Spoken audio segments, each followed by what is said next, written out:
En ja, die titel vir die boodskap is Hindernisse vir gebed of hoor God jou gebede. En ons gaan vanoggend kyk na 'n paar hindernisse in ons gebede. Hoekom hoor God nie ons gebede nie? Partykeer voel dit vir ons asof God ons nie hoor nie, of hy antwoord nie ons gebede soos wat ons hom vra nie. Partykeer vra ons spesifieke goed en God antwoord ons nie. So vanoggend gaan ons kyk na hindernisse in ons gebede. En ek wil graag begin met 'n vraag aan ons almal. Beantwoord God jou gebede daagliks? Kry jy duidelike antwoorde wanneer jy tot God bid, wanneer jy vir hom iets vra? Kan jy sien dat God jou gebede duidelik antwoord? Of voel jy dat God nie jou gebede hoor nie? Voel jy dat hy jou nie beantwoord wanneer jy tot hom bid nie? Blaai saam met my na Jesaja 59 vers 1, soos ons skriflesing vanoggend gelees het. En ons gaan kyk na die eerste 2 verse. Jesaja 59 vers 1. Dit sê, kyk, die hand van die Here is nie kort om te help nie. En sy oor is nie swaar om te hoor nie. En dan vers 2, maar julle ongeregtighede, ons sonde, het 'n skeidsmuur geword tussen julle en julle God. En julle sondes het sy aangesig vir julle verberg, sodat hy julle nie hoor nie. Dit is belangrik dat ons verstaan dat die aard van God is so, dat hy wel gebed hoor.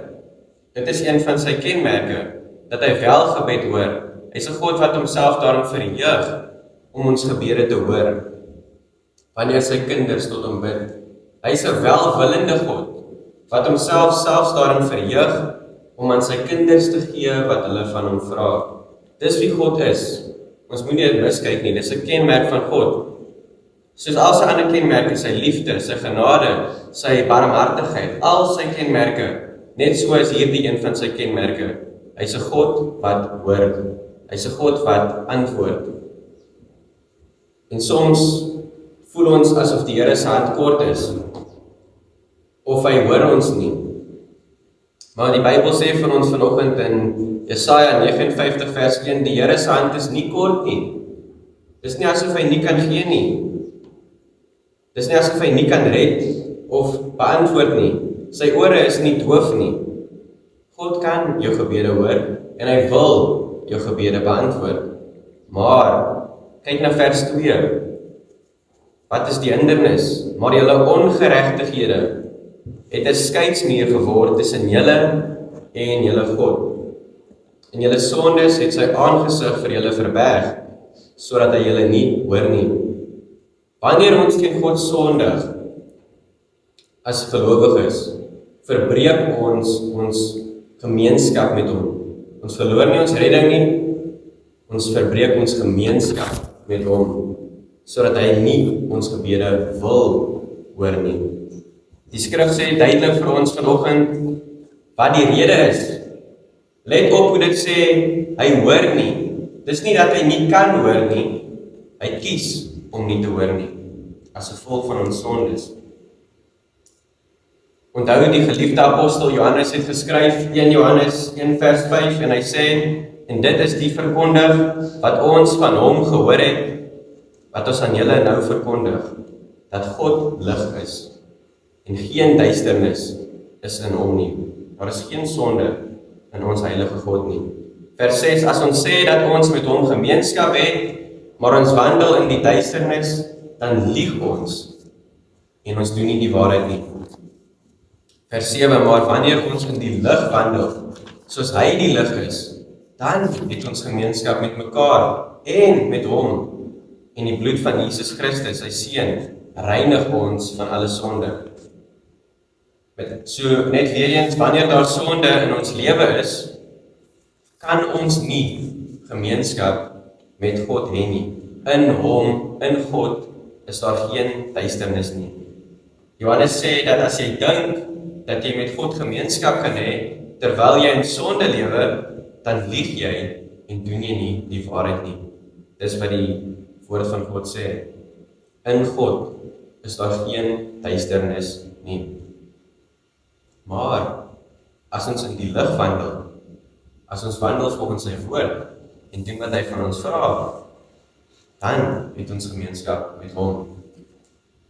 So, wanneer God dus nie jou gebed hoor nie, of beantwoord nie, is dit soos Jesaja sê, in hoofstuk 59 vers 2, maar julle ongeregtighede het 'n skeidsmuur geword tussen julle en julle God, en julle sondes het sy aangesig verberg, sodat hy julle nie hoor nie.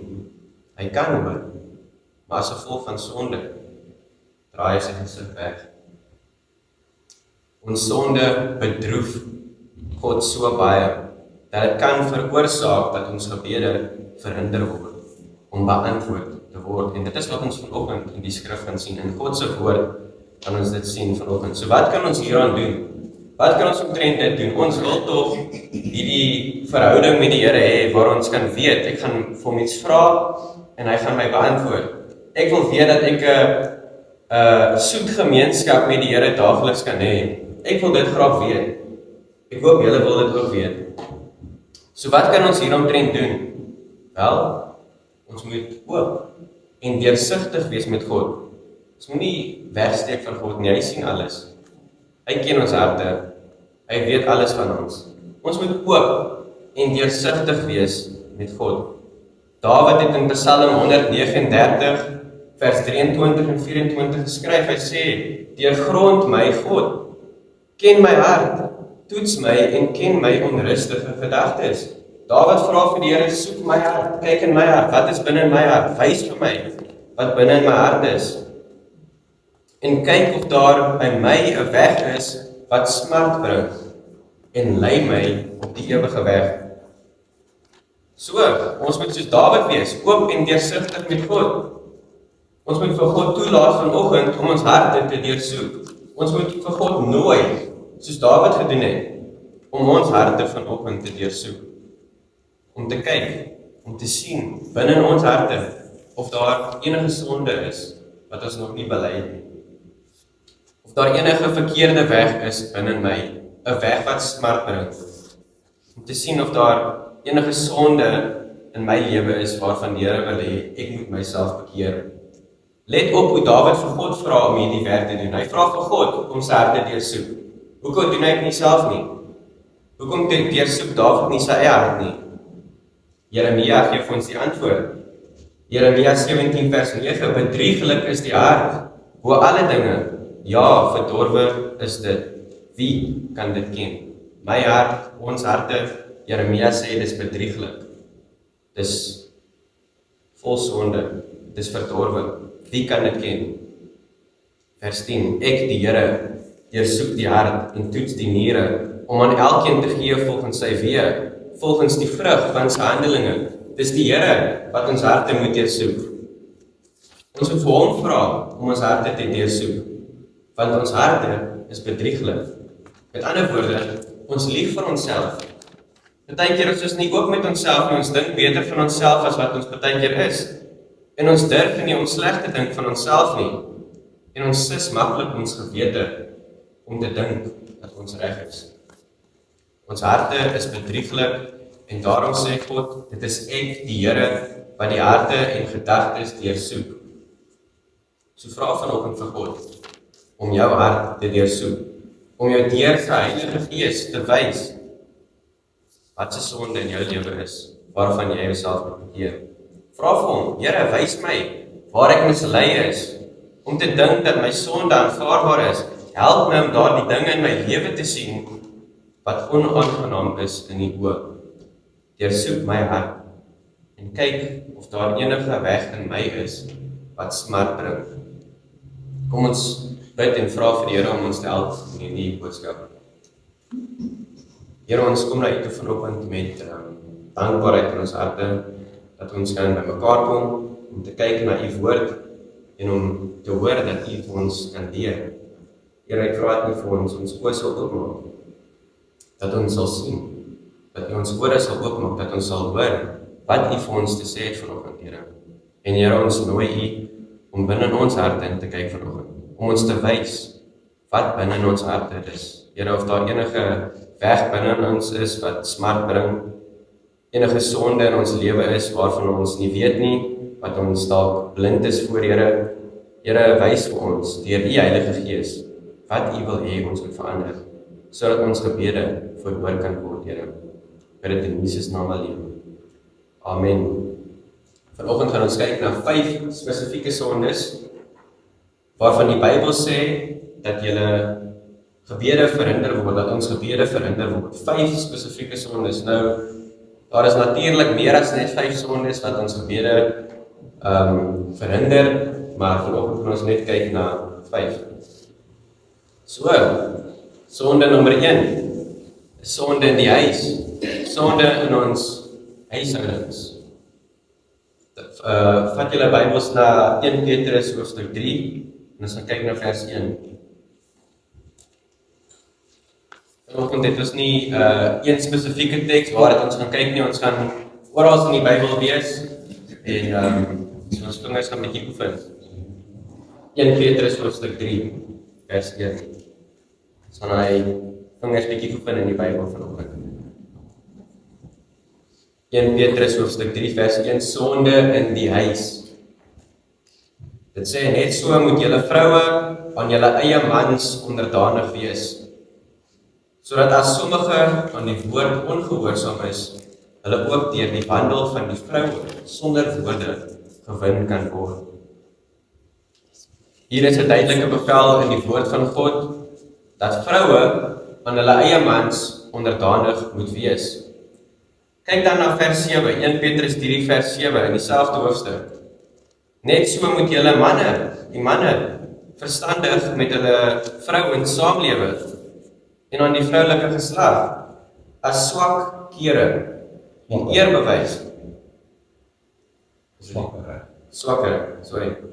Swakkere bewys, omdat julle ook mede-erfgename van die genade van die lewe is, sodat julle gebede nie verhinder mag word nie. Let op hoe die 2 verse, vers 1 en vers 7, in dieselfde hoofstuk van die Bybel is. Vers 1, vroue, wees gehoorsaam aan julle mans, en vers 7, manne, julle moet julle vroue respekteer. Selfde hoofstuk. En Petrus gaan voort om te sê, aan die man en die vrou, sodat julle gebede nie verhinder mag word nie. Met ander woorde, wanneer hierdie in die huishouding nie gebeur nie, word die gebede verhinder. Dis wat Petrus sê, sodat julle gebede nie verhinder mag word nie. Dis die woord van God. So, wanneer die huislewe verkeerd gaan, word gebed ongehoor. Dit is so eenvoudig soos dit. Die Bybel sê, vroue, wees onderdanig aan julle mans.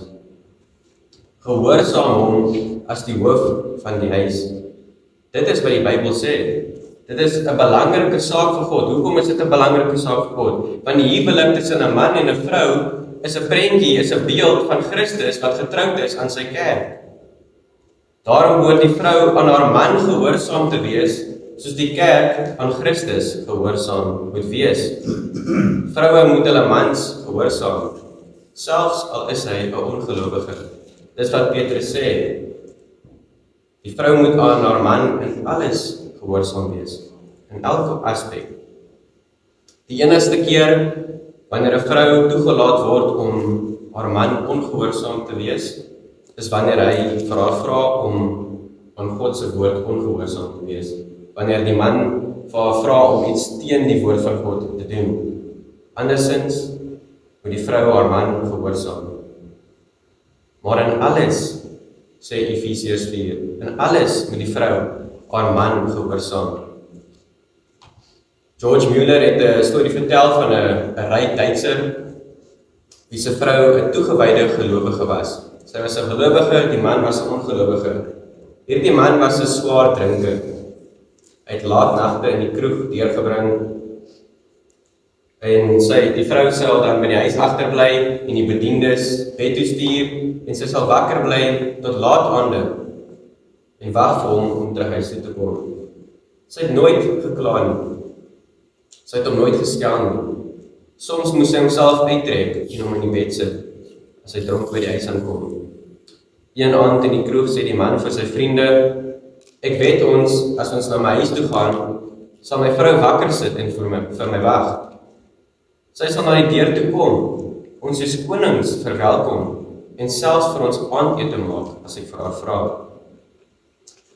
Hulle was aanvanklik skepties, maar hulle het besluit om saam te gaan en te kyk. Seker genoeg het sy by die deur aangekom, hulle soos konings ontvang en gewillig ingestem om vir hulle aandete te maak, sonder om te kla.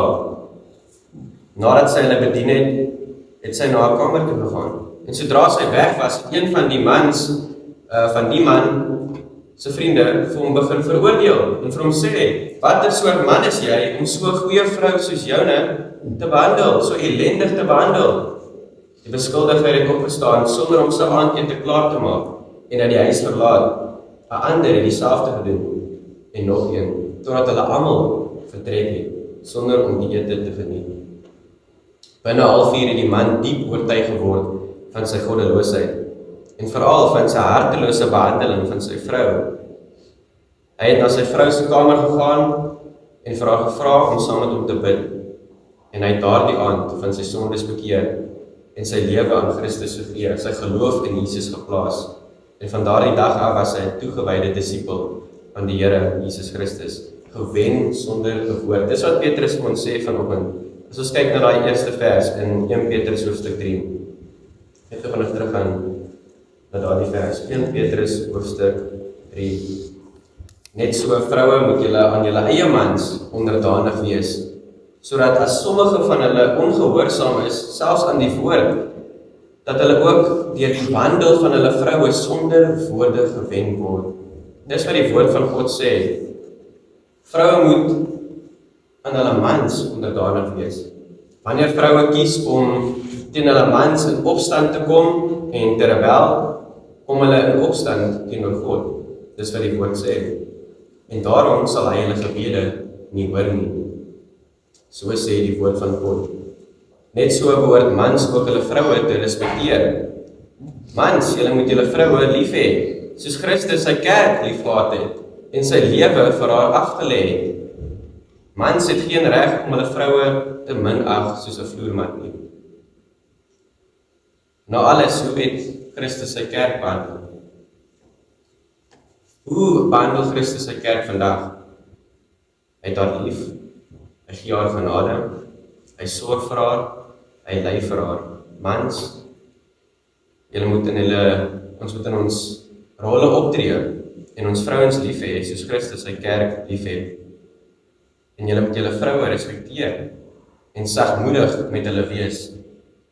Wanneer die huislewe verkeerd gaan, word gebed nie gehoor nie. Wanneer die vrou kies om nie onderdanig aan haar man te wees nie, dan hoor God nie haar gebede nie. Soveel vrouens bid baie keer vir hulle mans wat ongelowig is. Hulle mans is nie gered nie, maar hulle kies om nie onderdanig te wees aan hulle mans nie, en hulle bid vir 30 jaar vir hulle man om gered te word, maar hulle is nie onderdanig aan hom nie. So hulle gebede word nie verhoor nie. Dis wat 1 Petrus vanoggend sê. Die vrouens moet onderdanig wees aan hulle mans, die mans moet hulle vrouens respekteer, sodat julle gebede nie verhinder mag word nie. So wanneer die man ook nie sy rol vervul as 'n man nie, en wanneer hy nie die huis volgens die Bybel lei nie, en wanneer hy nie sy vrou respekteer nie, sal sy gebede verhinder word. Weereens op dieselfde manier vroue, wanneer hulle nie aan hulle mans onderdanig is nie, is hulle net so ook nie onderdanig aan die Here nie. Ons huislewe is meestal die oorsaak daarvan dat ons gebede verhinder word. Maak dit seker dat ons huislewe vir die Here welgevallig is, anders sal julle gebede verhinder word. Dit bring ons by die volgende sonde wat gebede verhinder. Sonde nommer 2, iets tussen jou en iemand anders.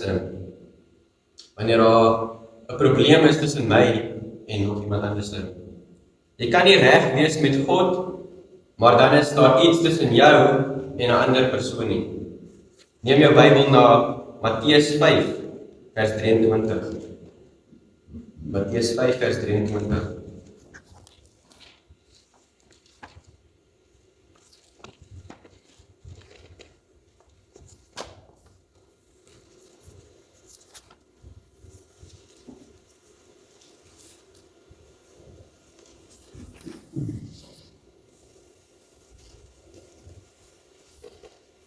sê as jy dan jou gawe na die altaar bring en dit jou daar byval dat jou broeder iets teen jou het, laat jou gawe daar voor die altaar bly en gaan versoen jou eers met jou broeder en kom dan en bring jou gawe.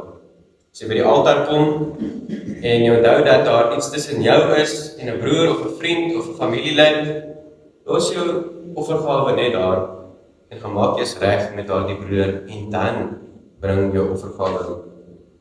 Wanneer jy voor die Here kom in gebed en onthou dat jy iets teen iemand anders het, gaan maak eers reg met daardie persoon en dan gaan bied jy jou gebed aan God. God sal nie tevrede wees met enige iets wat jy aan hom offer nie, tensy jy eers met iemand anders gaan regmaak wat jy te nagekom het. God sal nie tevrede wees met jou kerkdiens nie. Hy sal nie tevrede wees met die geld wat jy aan hom gee nie.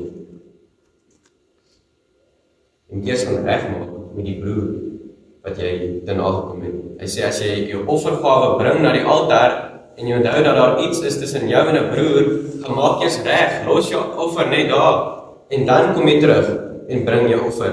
God het vir die volk, vir die nasie van Israel iets soortgelyk gesê. Hy het vir hulle gesê hulle moet nie meer hulle offers bring nie voordat hulle nie reg leef en ophou om vir mekaar te bedrieg nie. Jesaja 1 vers 13 sê, bring nie weer, dis God se woorde. God sê vir die nasie van Israel, bring nie weer julle offergawes van nietigheid nie. Vir my is die rookwerk, die gruwel, nuwe maan en Sabbat, die uitroep van 'n vergadering, ek kan dit nie verdra nie. Ongeregtigheid saam met feestelike vergadering. Julle nuwe maane en julle feestydde haat my siel. Hulle is vir my 'n las. Dink daaraan, as God vir die nasie van Israel dit sê, wanneer hulle offers bring, wanneer hulle feestydde het, God sê vir hulle, dis 'n las. Hy's moeg om dit te dra. Vers 15, en as julle julle hande uitbrei en bedek, as julle julle hande uitbrei in gebed, bedek ek my oë vir julle, ook as julle die gebed vermenigvuldig. Luister ek nie. Julle hande is vol bloed. Was julle, reinig julle, verwyder die boosheid van julle handelinge voor my oë. Hou op om kwaad te doen, leer om goed te doen. Soek die reg, help die verdrukte, handhaaf die reg van die wees en verdedig die regsaak van die weduwee. Dis wat God vir die nasie van Israel gesê het. God sê vir hulle, hy wil nie hulle offers hê nie, hy wil nie hulle gebede hoor nie, totdat hulle nie reg maak nie, totdat hulle nie geregtigheid soek nie. Waarom geregtigheid? Wat was die nasie van Israel besig om te doen? Hulle het mekaar bedrieg in besigheid. As ons kyk na al die profete, hoe hulle geprofeteer het in die nasie van Israel, hulle het gelewe in sonde, hulle het mekaar bedrieg.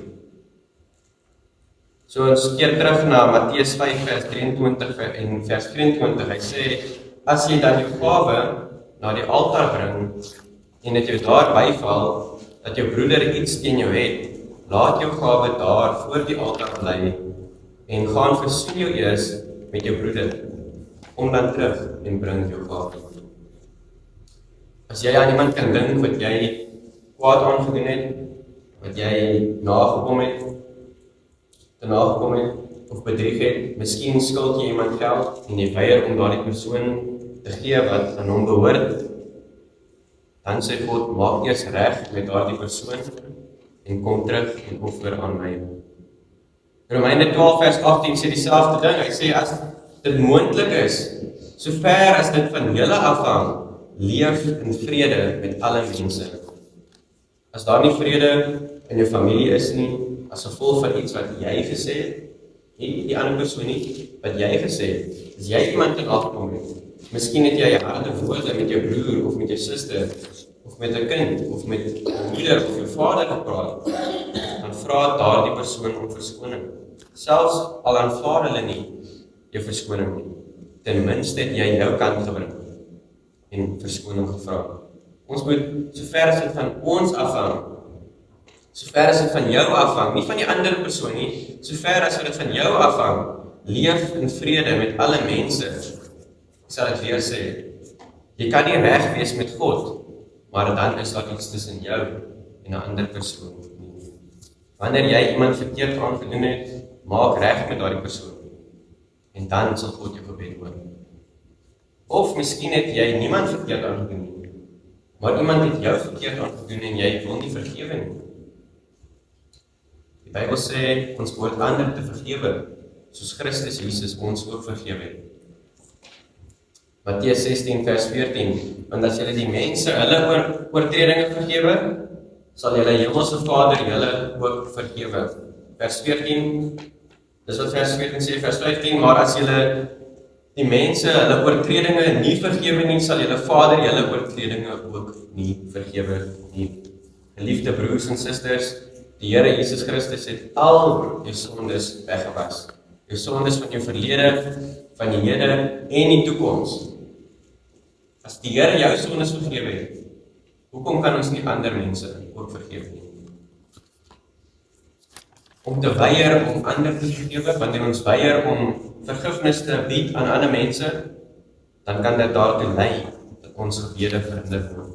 Vergifnis is 'n geskenk. Dis 'n keuse wat ek maak om iemand anders te vergewe. Ek bied dit aan, ek sê met ander woorde, ek sal nooit vir opbring teen hom nie. Teen daardie persoon, ek bied 'n geskenk aan. Ek sal dit nie weet in jou nie. Ek los dit in die verlede. Vergewe is nie altyd vergeet nie. Dit is nie altyd moontlik vir ons as mense om te vergeet wat iemand anders aan ons gedoen het nie. Maar ons kan wel vergewe en dit los in die verlede. Ek gaan dit nie weer opbring teen daardie persoon nie. Dis alhoewel wat die Here Jesus vir ons gedoen het. Hy bring nie weer ons sondes op en hou dit teen ons nie. Dis in die verlede. Broers en susters, ons behoort ander te vergewe, soos Christus Jesus ons vergewe het. En wanneer ons nie vergewe nie, wanneer ons wrokke hou teen mense, wanneer daar tussen iets tussen my en 'n ander persoon is, die Here sê, los jou offer net daar by die altaar, maak eers reg met daardie broer, en dan bring jy jou offer. Selfs jou offer van gebed, wanneer jy bid tot die Here. Sonde nommer 3, sonde teen die kerk. Sonde teen God en sy kerk. Neem julle Bybels na Hebreërs hoofstuk 10, vers 24 en 25. Nog 'n sonde wat ons gebede verhinder. Sonde teen die kerk. Nou watse sonde kan ons nou pleeg teen die kerk en teen God in hierdie aspek? Hebreërs 10 vers 24 en 25.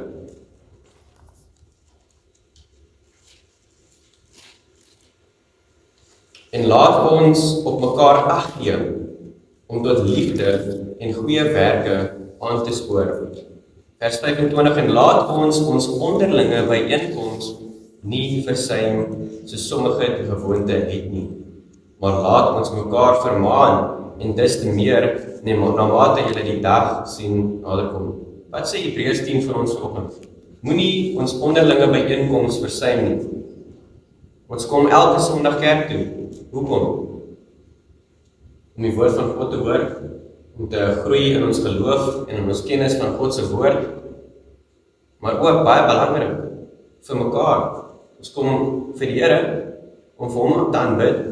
Ons kom op kerk toe vir mekaar, dis wat Hebreërs sê, om mekaar aan te spoor, vir mekaar tot liefde en goeie werke.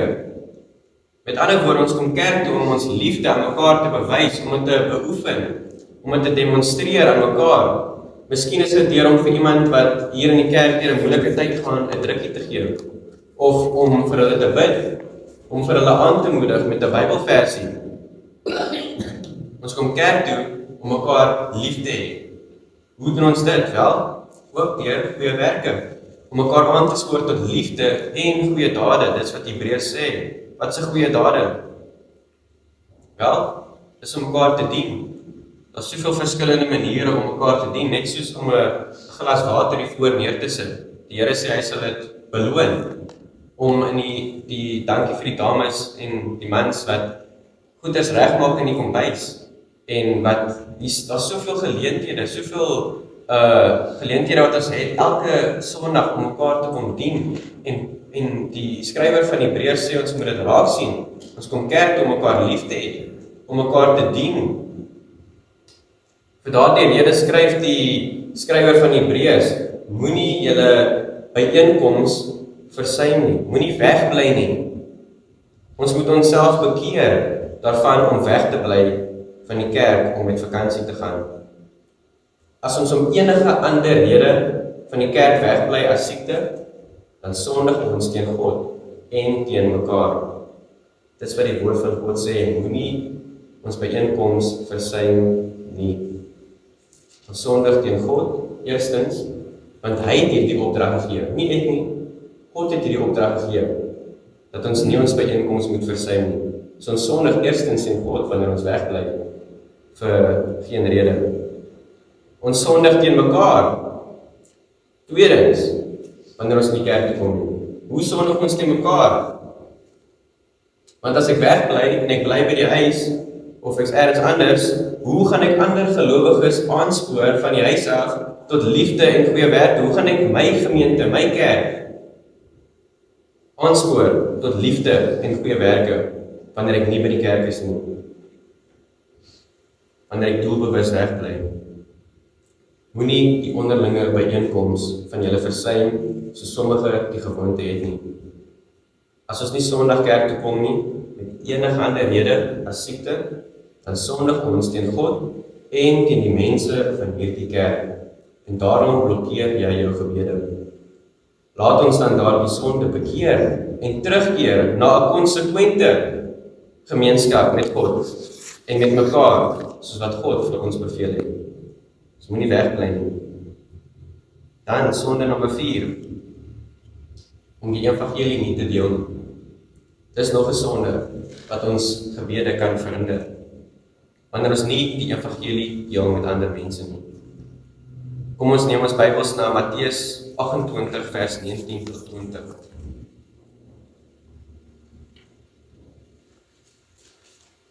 Matteus 28 vers 19 tot 20, skrif wat ons almal mee wat ons van bewus is, ons ken dit. Matteus 28 vers 19, gaan dan heen, dis Jesus se woorde, gaan dan heen en maak disippels van al die nasies en doop hulle in die naam van die Vader, die Seun en die Heilige Gees en leer hulle om alles te onderhou wat ek julle beveel het. En kyk, ek is met julle al die dae van julle lewe tot die volëinding van die wêreld. Amen. Die Here sê met ons wanneer ons dit doen. Ons doen dit nie alleen nie. Wanneer ons die evangelie deel met mense, hy het beloof, hy is met ons. Ons word deur die Here Jesus, hy is die Here. Ons word deur hom beveel om die evangelie met ander te deel en disippels te maak. As ons nie die evangelie deel nie, is dit 'n sonde. En baie Christene besef dit nie. Dis 'n sonde. Hoekom? Want dit is 'n direkte bevel van die Here Jesus Christus. En wanneer ons dit ongehoorsaam, is dit sonde. Inteendeel, ons is skuldig van 5 sondes wanneer ons nie die evangelie deel nie. Eerste, die sonde van ongehoorsaamheid, omdat die Here Jesus ons beveel het om die evangelie te deel. Nommer 2, die sonde van te min liefde vir Christus. Aangesien hy gesê het, as julle my liefhet, sal julle my gebooie nakom. Nommer 3, die sonde om Christus nie te volg nie. Die Here Jesus het gesê, volg my en ek sal julle vissers van mense maak. Om dus nie die evangelie te deel nie, beteken dat jy nie die Here heelhartig volg nie. Jesus het gesê, as jy my volg, sal ek jou help om vissers van manne te wees. Nie om visse te vang, nie om mense te vang, siele te wen vir die Here, om die evangelie te deel, dat mense tot bekering kan kom, dat mense tot redding kan kom. Die disippels het vir Jesus gevolg, wat was hulle besig om te doen? Hulle het siele gewen vir die Here. En vandag lewe ons in 'n tyd waar ons so gemaklik word. Selfs ek partykeer. Ons raak so gemaklik dat ons sit een kant te draai. En ons vergeet van die mense wat verlore is, wat in die see is, hulle is besig om te verdrink. Ons was eens op 'n tyd in daai see van sonde, besig om te verdrink. En iemand het vir ons die evangelie gedeel, is dit nie? Iemand het vir my die evangelie gedeel. Ek het besef ek is besig om te verdrink. Hulle het vir Jesus vir my gegee. En ek het die evangelie gehoor en ek het gered geword. En nou is ek op hierdie eiland, veilig, in Jesus se arms. Ek het die ewige lewe. En nou sit ons terug en ons kyk hoe ander mense besig is om te verdrink. En ons doen niks omtrent dit nie. Ons deel nie die evangelie met hulle nie. Ons behoort 'n liefde te hê vir die mense daar buite. Ons was eens op 'n tyd hulle gewees. Ons moet die evangelie deel. Die Here Jesus het ons beveel. Hy het vir ons gesê, ons moet disippels maak van die nasies. So wanneer ons nie die Here heel hartig volg nie, dan gaan ons nie die evangelie deel nie. Hy het gesê, volg my en ek maak julle vissers van manne. Sonde nommer 4, as ons nie die evangelie deel nie. Die sonde om nie in Christus te bly soos ons behoort nie. Die Engelse woord is abide. En ons sien daai in Johannes 15. Waar ons vertel word om in die Here te bly. En wanneer ons dit doen, sal ons wat doen? Baie vrug dra. Hy is die wine, die ware wynstok en ons is die takke. Hy is die plant, die mynplant en ons is die klein takkies wat uitkom uit dit. So wanneer die tak afgebreek is, dan kan hy nie vrug dra nie. En dis wat Jesus gesê het, so wanneer ons waarlik in Jesus bly en hom gehoorsaam, dan sal ons vrug dra. Wat se vrug spesifiek? Wel, om siele te red vir die Here, om siele te wen vir hom, deur om die evangelie te deel met mense. Daai is 'n spesifieke vrug wat ons sal dra.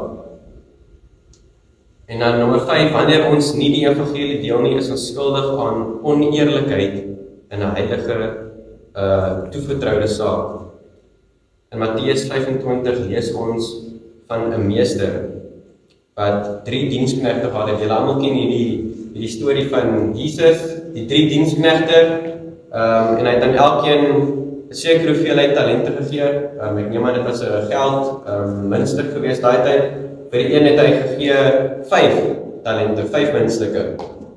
Hierdie man het die 5 muntstukke gevat en nog 5 gaan maak. Aan die ander diensknegt het hy 2 gegee en hy het nog 2 daarmee gaan verdien toe hy daarmee gehandel het. Die derde diensknegt het 1 talent, 1 muntstuk ontvang. Hy het dit weggesteek. En toe die meester terugkom, het hy die talente wat hy aan hulle gegee het, die eerste 2 het dit verdubbel. Die eerste een het die 5 gevat en nog 5 gemaak, die ander het die 2 gevat en nog 2 gemaak en dan die derde een het net 1 gekry en hy het gaan wegsteek. Wat was Jesus se woorde aan daardie diensknegt? Hy was teleurgestel. En die een wat absoluut niks te doen het met wat hy vir hom gegee het nie. En soms, die Here, wat het hy vir ons gegee? Hy het vir ons die evangelie gegee. Om het te gaan verdubbel met mense. Om het te gaan gee vir iemand. Ek gee die evangelie vir iemand, daardie persoon word gered, hulle gaan gee dit vir iemand anders. Hoe het ons uitgekom? Hoe is ek hier vandag? Hoe is ons hier vandag? Die disippels het die evangelie gevat en het gaan verdubbel. Totdat op die eind van die dag by ons gekom het. Stel jou voor die disippels van daardie tyd het gesê, nee, hulle gaan die evangelie van wegsteek. Waar sou ons ook gewees het vandag? So ek sê weer, wanneer ons eenvoudig niks doen om die evangelie te deel nie, dan sondig ons teen God. Daar is soveel verskillende maniere wat dit makliker maak vir ons vandag om die evangelie te deel. Kyk vir Paulus. Daar het hulle nie vliegtuie gehad en karre en tegnologie soos wat ons gehad het nie. Tog het Paulus meer kerke geplant as enigiemand anderste. Hy het meer siele gewen as enigiemand anderste. Ons het geen verskoning nie. Ons het selfone. Ek kan 'n boodskap nou vir iemand stuur met die evangelie. Ek kan die evangelie live op al my sosiale media. Ek kan iemand bel en met hulle praat in 'n ander land, vir hulle die evangelie deel. Ek kan 'n traktaatjie by my dra elke dag.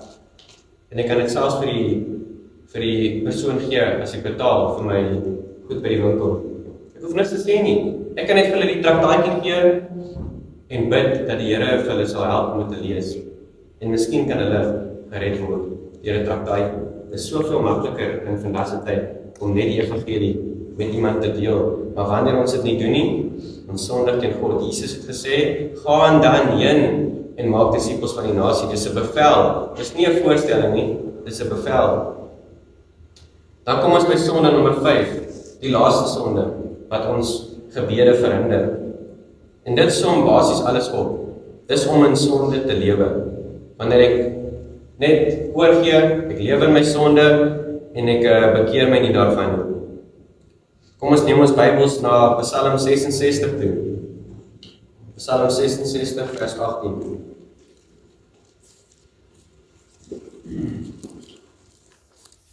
Psalm 66 vers 18 sê, as ek ongeregtigheid bedoel het in my hart, sou die Here my nie gehoor het nie. Dit kan andersins ook lees, as ek ongeregtigheid koester in my hart, as ek het naar my hart in my ongeregtigheid, wat sê dit? Dan sal die Here my nie hoor nie. Die Bybel sê nie, as ek ongeregtigheid in my hart het nie. Hy sê nie dit nie, prys die Here, want dan sal daar geen hoop wees vir ons nie. Hy sê, as ons dit koester in ons hart, as ons die ongeregtigheid koester in ons hart, dis wanneer dit 'n probleem het. Jeremia het vir ons gesê, ons hart is vol sonde. So, as dit 'n rede was, dan was dit, soos ek gesê, dan sal geen hoop vir ons nie. Maar prys die Here, dat dit nie so is nie. Dit beteken, hierdie Psalm beteken, as ek 'n liefde vir sonde het. As ek 'n liefde vir my sonde het. As ek verskonings maak vir my sonde en sê, dat daardie sonde is nie so erg nie. Ek kan maar voortgaan om hierdie sonde te doen, want dit is klein sonde. Dan begin ek sonde lief hê, wanneer ek begin verskonings maak vir my sonde, wanneer ek dit begin wegsteek. Dis 'n gevaarlike plek vir die gelowige om te wees, wanneer ek my gewete sis, en my hart verhard teenoor my eie sonde. Dis wat hierdie Psalm sê, as ek sonde koester in my hart, dan sal die Here my nie hoor nie. Enige onbeleide sonde in jou lewe sal verhinder dat jou gebed gehoor word. Dis wat die Bybel vir ons leer vanoggend. Wanneer ons aan sekere sonde vashou, ek weier om dit te laat gaan. Dis myne. En dit oor en oor doen sonder om dit aan die Here te gaan bely, sonder om daarvan te bekeer, dan sal God nie jou gebed hoor nie. Dit geld vir al die sondes wat ons vanoggend gekyk het. Daar is 5 spesifiekes wat ek uitgesoek het, maar enige onbeleide sonde in ons lewe verhinder dat jou gebed verhoor word. Dis hoekom dit so belangrik is dat ons altyd reg is met die Here, veral wanneer ons kom bid en vir hom vir goed vra. Stel jou voor, jy vra vir die Here vir goed, maar hy vra vir jou in sy woord om goed te doen en ons doen dit nie. Hoekom moet ons dan beantwoord? Die Here het vir ons 'n manier gegee om reg te wees met hom. Hy het vir ons 'n manier gegee, ons gaan nou na daardie manier kyk. So, as daar enige bekende sonde in jou lewe is, wat jy weet is 'n sonde wat jy kan vashou, die Here wys dit vir jou. As daar enige sonde is in jou lewe wat jy aan vashou, wat jy weet is verkeerd, en jy bely nie daarvan nie, jy bekeer nie daarvan nie, dan moet jy regmaak met die Here, sodat hy jou gebed weer kan hoor. Die geliefde apostel Johannes het aan die gelowiges geskryf in Christus Jesus, nie vir ongelowiges nie, ons kom nou by dit, vir gelowiges. 1 Johannes 1 vers 9, hy skryf aan geliefde, aan gelowiges, as ons sondes bely, wat is hy? Die Here, hy is getrou en regverdig om ons die sondes te vergewe en ons van alle ongeregtigheid te reinig. Dit is 'n belofte. Die Here sê, wanneer jy na my toe kom en jou sondes aan my bely, dan sal jy vergewe. Net so, in 'n oogwink, klaar, verby. En ons het weer gemeenskap met die Here. Lees dit weer, as jy jou sondes bely aan die Here, hy is getrou en regverdig om ons die sondes te vergewe en ons te reinig, skoon te was van alle ongeregtigheid. Dank vir God vir sy oorvloedige liefde, genade en barmhartigheid, dat ons na hom toe kan kom en voor hom kan staan en vir hom kan vra vir vergifnis. En dat hy ons sal reinig. Hy sal ons onmiddellik herstel tot 'n regte gemeenskap met hom. Maak seker dat wanneer jy daardie sonde bely voor die Here, wanneer jy vir hom kan sê, dat jy ook daarvan bekeer en wegdraai van dit. 2 Timoteus 2 vers 19 is ernstig met dit sê, maar die fundament van God staan vas en het hierdie seël: die Here ken die wat syne is, en laat elkeen wat die naam van Christus noem afstand doen van ongeregtigheid. Jy moet wegdraai van ongeregtigheid af. veral as ek myself 'n Christen noem. Want ek het 'n getuienis vir die Here en vir my geloof, en mense daar buite hou my dop. Laat die een wat die naam van Christus noem, afstand doen van ongeregtigheid. Broers en susters, as God vanoggend jou hart aangeraak het, oor sonde wat jy dalk doen, wat jou gebede verhinder, loof God daarvoor, dat hy genadig was om vir jou te wys, gaan maak reg met die Here, bely dit voor hom, en hy sal jou vergewe. Miskien is daar ander sondes waarvoor ons baie keer blind is, wat ons steeds doen, wat ons nie eens weet is verkeerd nie. Miskien is dit ook dinge wat jou gebede verhinder. Maak reg met die Here, vra van die Here om deur sy Heilige Gees vir jou te openbaar. Wys my Here, soek my hart deur, soos Dawid gevra het, om my hart deur te soek. Is daar enige sonde in my lewe wat ek kan vashou? En as hy vir jou wys, dan moet ons regmaak met hom. Of miskien sit jy vanoggend hier en jy vra, wat is my probleem? Hoekom hoor die Here nie my gebede nie? Wel, miskien is dit omdat jy Christus nog nooit as jou verlosser vertrou het nie. Miskien het jy God se seën jou hele lewe lank verwerp. Miskien het jy op jouself vertrou, op my goeie werke vertrou, op jou goeie werke vertrou, om jou in die hemel te kry. Die Bybel sê, ons is gered deur genade en deur geloof, nie deur werke nie, niks wat ek gedoen het nie, dit is 'n geskenk van God. Ek kan nie myself hemel te werk nie. Die dooppad gaan my nie red nie, om gedoop te wees, red my nie. Om kerk toe te kom, red my nie. Om geld te gee vir die kerk, red my nie. Niks wat ek doen kan my red nie. Dis die Here Jesus Christus wat my red. As dit jy is, wat vertrou op jou goeie werke, waarom sal God jou gebede beantwoord, as jy sy seën verwerp? Die enigste manier om na God die Vader te kom, is deur Jesus Christus. Johannes 14 vers 6 sê, Jesus het gesê, dis sy woorde, ek is die weg, die waarheid en die lewe. Niemand kom na die Vader, behalwe deur my nie. Dis nie deur 'n ander geloof nie. Die ander gelowe kom nie deur Jesus nie. Daar's een geloof in Jesus Christus, wat ons na die Vader toe bring. Daar's een manier om in die hemel te kom. My sondes is weggewas deur die bloed van Jesus, want ek het my geloof in hom geplaas. Jy kan vandag na Jesus toe kom. Al jou sondes kan vergewe word en weggespoel word.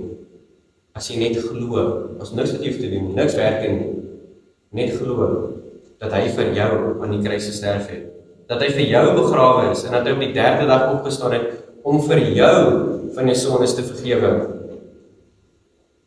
Op daardie oomblik wat jy glo, wat jy geloof in Jesus plaas, vat hy al jou sondes van die verlede, van die hede en van die toekoms, en hy plaas dit op homself en hy sterf aan die kruis, hy betaal die prys vir jou sondes en hy gee vir jou sy geregtigheid. Hy plaas dit binne in jou. Jy kan dit nooit verloor nie. As jy gered is jy gered. Daar's niks wat jy kan doen om dit te verloor nie. Die Here Jesus sê, jy's in my hand, jy's in die Vader se hand, ek en die Vader is een. Niemand ruk jou uit sy hand uit nie. As jy gered is jy in die Here se hand vir altyd. Jy die ewige lewe en jy sal nooit vergaan nie. Nooit, is 'n belofte gewees. Johannes 3 vers 16, want so lief het God die wêreld gehad, dat hy sy enige geborene seun gegee het, sodat elkeen wat in hom glo, nie verlore mag gaan nie, maar die ewige lewe kan hê. Jy kan jou geloof vandag in Jesus plaas, en hy sal jou vergewe. Kom ons bid. Here, dankie vir die woord, wat so skerp is soos 'n swaard, Here, wat binne in ons harte inkyk, om vir ons te wys, wat verkeerd is in ons lewens, Here. En Here, ons vra dat U, soos ons deur die dag gaan, sal aanhou om vir ons te wys, daardie sondes wat ons aan vashou. Miskien daardie sondes wat ons verblind is in ons lewens, Here. Wys vir ons waar ons verkeerd is, Here. Wys ons waar ons kan beter wees. En Here, help ons dan om te bely voor U en dan om te bekeer van daardie sonde, Here, sodat ons gebede weer gehoor kan word, Here. Here, wees met ons soos wat ons nou gemeenskap het met mekaar, Here, mag ons gehoorsaam wees en mekaar aanspoor tot liefde en goeie werke. Mag ons mekaar aanmoedig en mekaar lief hê, selfs nou. Dat U met ons sal wees vir die res van die dag, dat U ons veilig sal hou, dat U ons beskerm, en dat U ons sal help om in 'n manier sal loop wat waardig is tot U. Ek bid dit in Jesus naam alleen. Amen.